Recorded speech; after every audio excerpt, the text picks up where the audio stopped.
신명기 23장 1절로 14절까지의 말씀 우리 다 같이 한 목소리로 합독하겠습니다. 고안이 상한 자나 음경이 잘린 자는 여호와의 총회에 들어오지 못하리라. 사생자는 여호와의 총회에 들어오지 못하리니 10대에 이르기까지도 여호와의 총회에 들어오지 못하리라. 암몬 사람과 모압 사람은 여호와의 총회에 들어오지 못하리니 그들에게 속한 자는 10대뿐 아니라 영원히 여호와의 총회에 들어오지 못하리라. 그들은 너희가 애굽에서 나올 때에 떡과 물로 너희를 길에서 영접하지 아니하고 메소포타미아의 부돌 사람 부오로의 아들 발람에게 뇌물을 주어 너희를 저주하게 하려 하였으나 내 하나님 여호와께서 너를 사랑하심으로 내 하나님 여호와께서 발람의 말을 듣지 아니하시고 내 하나님 여호와께서 그 저주를 변하여 복이 되게 하셨나니 내 평생에 그들의 평안함과 형통함을 영원히 구하지 말지니라. 너는 에돔 사람을 미워하지 말라. 그는 내 형제임이니라. 애굽을 미워하지 말라. 내가 그의 땅에서 객이 되었음이니라. 그들의 3대 후 자손은 여호와의 총회에 들어올 수 있느니라. 내가 적군을 치러 출전할 때에 모든 악한 일을 스스로 삼갈지니 너희 중에 누가 밤에 몽설함으로 부정하거든 진영 밖으로 나가고 진영 안에 들어오지 아니하였다가 해질 때에 목욕하고 해진 후에 진영에 들어올 것이요 내 진영 밖에 변소를 마련하고 그리로 나가되 내 기구에 작은 삽을 더하여 밖에 나가서 대변을 볼 때에 그것으로 땅을 팔 것이요 몸을 돌려 그 배설물을 덮을지니 이는 내 하나님 여호와께서 너를 구원하시고 적군을 내게 넘기시려고 내 진영 중에 행하심이라. 그러므로 내 진영을 거룩히 하라. 그리하면 내게서 불결한 것을 보시지 않으므로 너를 떠나지 아니하시리라. 아멘. 우리가 임마누엘의 축복 가운데 살기를 원합니다 라고 하는 기도를 우리 종종 드립니다. 하나님이 함께 하시는 사람입니다. 여러분, 우리가 살아가면서 꼭 그 축복을, 하나님이 함께 하시는 그 축복을 얻기를 바랍니다. 좋을 때에나 어려울 때에나 하나님께서 함께 하시는 축복을 누리시면 여러분 무엇이 걱정이겠습니까? 그런데 여러분, 그러한 축복을 구하기 이전에 우리가 기억해야 되는 것이 있다면 내가 하나님께서 함께 하실 만한 사람인가 생각을 해야 되는 것입니다. 내가 하나님께서 함께 하실 만큼 깨끗한 사람이고 하나님 아버지 앞에 정직하게 살기를 애쓰며 하나님 의지하고 하나님 말씀 붙잡고 하나님께 기도하며 나의 영육간의 모든 삶들 가운데에 하나님께서 함께 하시기를 사모하며 살고 있는가 중요하겠죠. 내가 가지고 있는 뜻과 나의 비전이 하나님께서 함께 하실 만한 것을 내가 가슴에 품고 그 비전을 이루며 애쓰기 위해서 힘쓰고 있는가? 여러분, 여러 가지를 우리는 생각해야 될 것입니다. 그러니까 하나님께서 함께 하실 만한 사람, 하나님께서 함께 하시고 싶은 공동체, 여러분 그것을 우리가 이루어 가는 것이 여러분 얼마나 중요하겠습니까? 그러한 것이 되어져야 여러분 우리가 하나님께서 함께 하시는 사람이 되겠죠. 하나님께서 분명히 말씀하시기를 나는 은혜 베풀 만한 자에게 은혜를 베풀고 나는 긍휼히 여길 만한 자를 긍휼히 여기느니라. 주님 말씀하셨습니다. 우리가 은혜로 받는 것이 있습니다. 복음과 구원과 여러분 은혜로 받지만 또 어떤 부분은 상급과 같이 주어지는 것도 있습니다. 하나님께서 함께 하셔서 때를 따라 돕는 은혜를 주시겠다 하실 때엔 여러분 상급과 같은 것들도 있으니 여러분 그 상급도 받아 누리시는 우리 모두가 되기를 주님의 이름으로 축복합니다. 오늘 우리가 읽은 이 신명기 23장의 오늘 부분은 여러 가지 계명, 여러 가지 규정이 모아져 있습니다. 이런 규정들이 모여져 있는 이유, 어떻게 카테고리를 정하기 어려운 여러 가지 규정들이 모여져 있는 것들이 이어질 것인데, 이런 규정들이 모여져 있는 이유가 무엇이겠습니까? 하나님께서 함께 하실 만한 공동체가 되어야 한다. 이스라엘이 말이에요. 그래서 오늘 이야기의 처음도 여호와의 총회에 들어올 만한 사람이 무엇인가, 누구인가, 그 이야기를 하고 계시는 거죠. 그래서 하나님께서 이스라엘 공동체를 거룩하게 성결하게 유지해 가기 위한 경계를, 여러 가지 삶이 다양하니까 다양한 삶 가운데에서 그러한 일들을 할 수 있을 경계를 세워 나가십니다. 그렇다면 오늘 우리가 1절부터 9절까지 8절까지에 걸쳐서 나오는 여호와의 총회에 들어올 자격이 있는 사람이 누구냐, 그 경계를 알려주시는 것이 중요하겠죠. 첫 번째 원칙이 뭐겠습니까? 누가 여호와의 총회에 들어올 만한 자격이 있는가? 오늘날 교회로 따지면 누가 사무연회에 참여할 수 있는, 아니면 누가 직원회에 들어올 수 있는 자격이 있는 사람인가, 그 이야기를 하는 것입니다. 그래서 오늘 본문 1절부터는 여호와의 총회에 들어올 수 없는 사람, 그 사람 크게 네 종류에 대해서 이야기를 하죠. 첫 번째가 1절입니다. 1절 읽어보겠습니다. 시작. 고안이 상한 자나 음경이 잘린 자는 여호와의 총회에 들어오지 못할 것이다. 그렇게 얘기를 해요. 그런데 여러분, 고안이 상한 자나 음경이 잘린 자는 여호와의 총회에 들어오지 못한다라고 하니 계명은 한시적인 계명이기도 해요. 왜냐하면 이사야서에 보면 환관들이, 하나님의 백성이 돌아와서 돌아오는 그 비전들이 이사야서에 나오기 때문이고, 그리고 또 간다게의 내시가 고국으로 돌아갈 때에 빌립 집사가 복음을 전하고, 그때 또 이제 간다게의 내시가 읽었던 성경이 또 재미있기도 하죠. 또 이사야서였지 않습니까?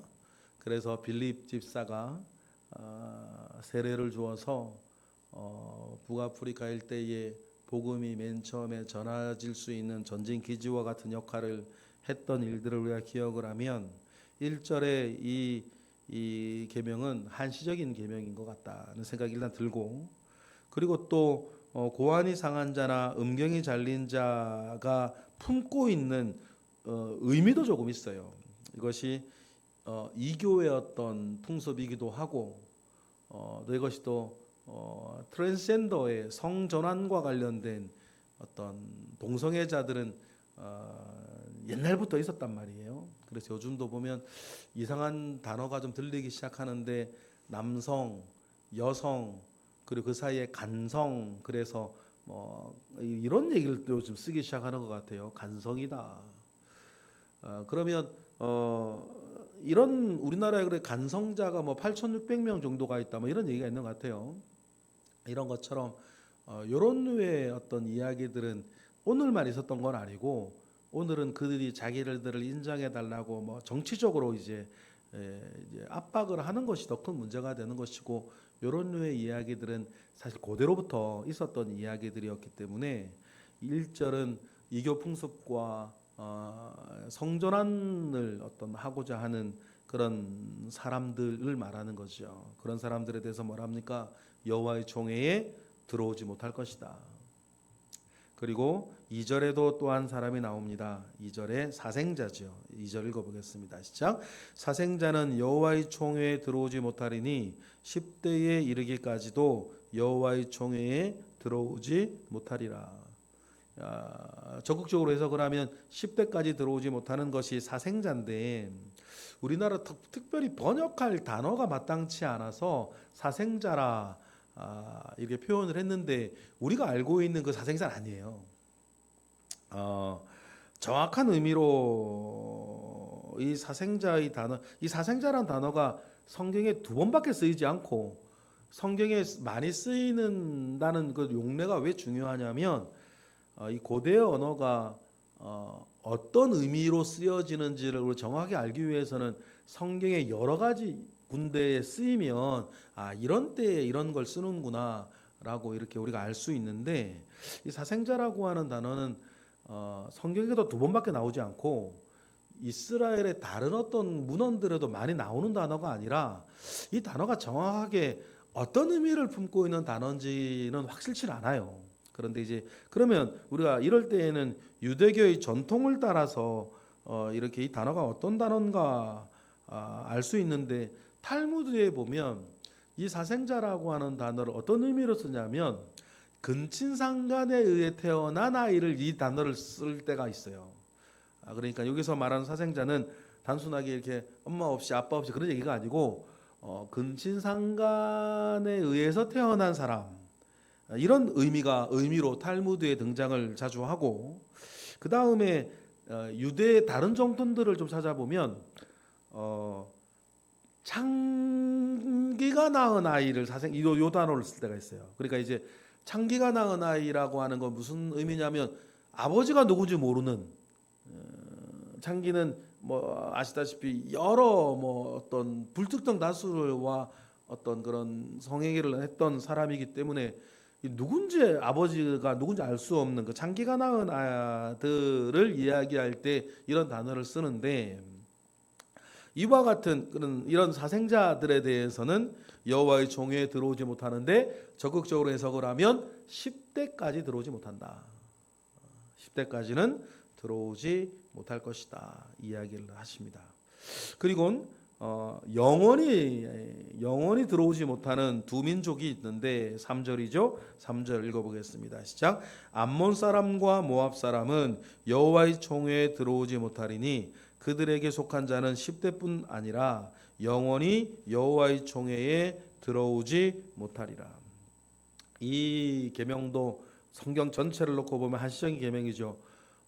예를 들어서 주님이 모든 민족에게 그죠? 땅끝까지 모든 민족에게 이 천국 복음이 땅끝까지 전파되어야 끝이 온다 그러셨고 너희는 모든 민족에게로 나아가 이 복음을 전하라 하셨을 때 그때 주님이 암몬 사람과 모압 사람 빼고 그렇게 말씀하시지 않았단 말이에요. 그러니까 이제 이 암몬과 모압도 예수 그리스도의 복음 전까지는 여호와의 총회에 들어오지 못하는데 여기서 우리가 기억해야 될 일들이 4절 이하의 내용이에요. 하나님께서 기억하신다는 거죠.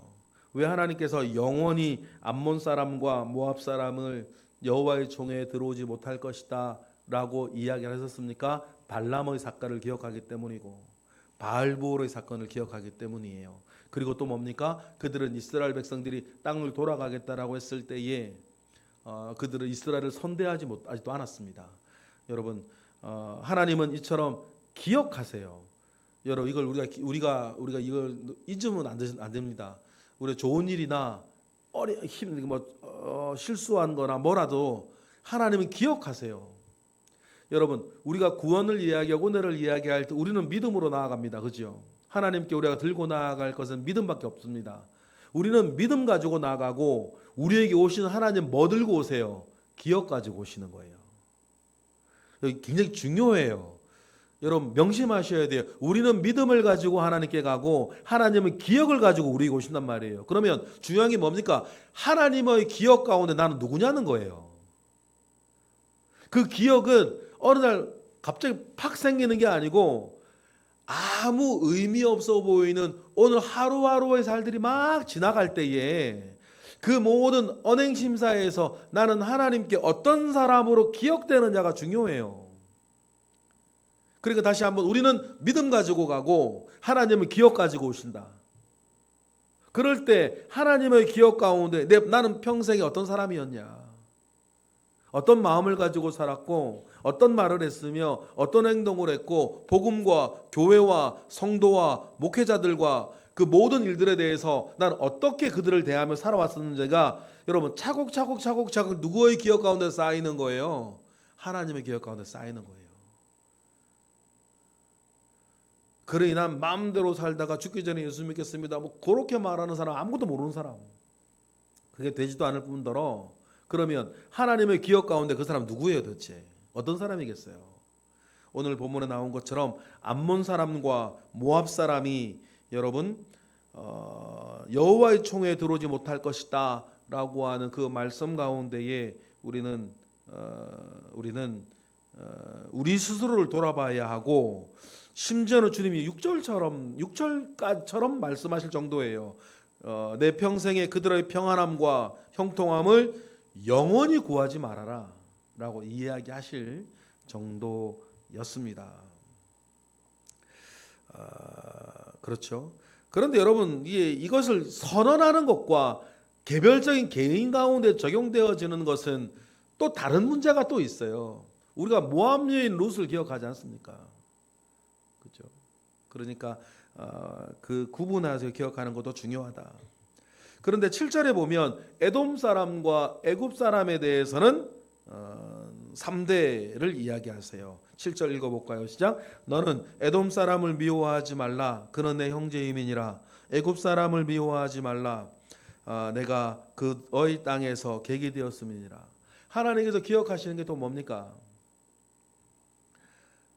하나님의 기억은 또 에돔 사람이 또 이스라엘의 형제인 것을 기억을 하시고, 또 애굽 사람을 또 하나님께서 기억하시는 것은 마지막에 이렇게 노예로 부리고 학대를 한 것도 물론 잘못이 있지만 하나님께서 또 기억하시는 것이 뭐예요?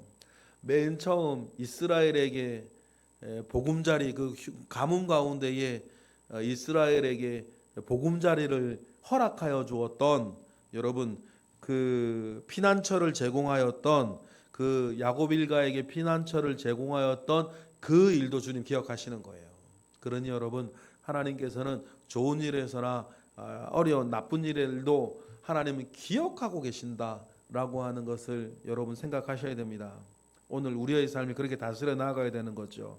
그렇기 때문에 좋은 대우를 8절에 받죠. 이들은 3대 이후면 여호와의 총회에 들어올 수 있다 그랬는데, 3대가 중요한 게 뭐냐면요, 출애굽 이후에 실질적으로 가나안 땅에 들어가서 정착 생활을 실제적으로 시작하는 사람들은 3대부터예요.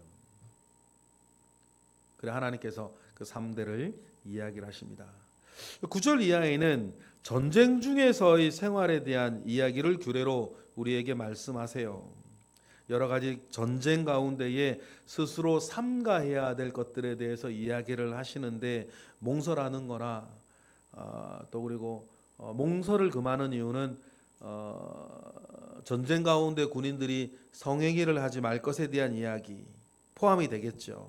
그리고 12절에는 진영 밖에 변소를 만들어서, 그러니까 종교적인 이유에서라기보다 위생적인 이유이고 변소를 마련하고, 그 군사적으로도 그런 것들 빵에 파묻어야 이스라엘 군대들이 어디로 지금 진군에 들어가는지 알 수 없게 만드는 군사 전략적인 어떤 측면도 있습니다.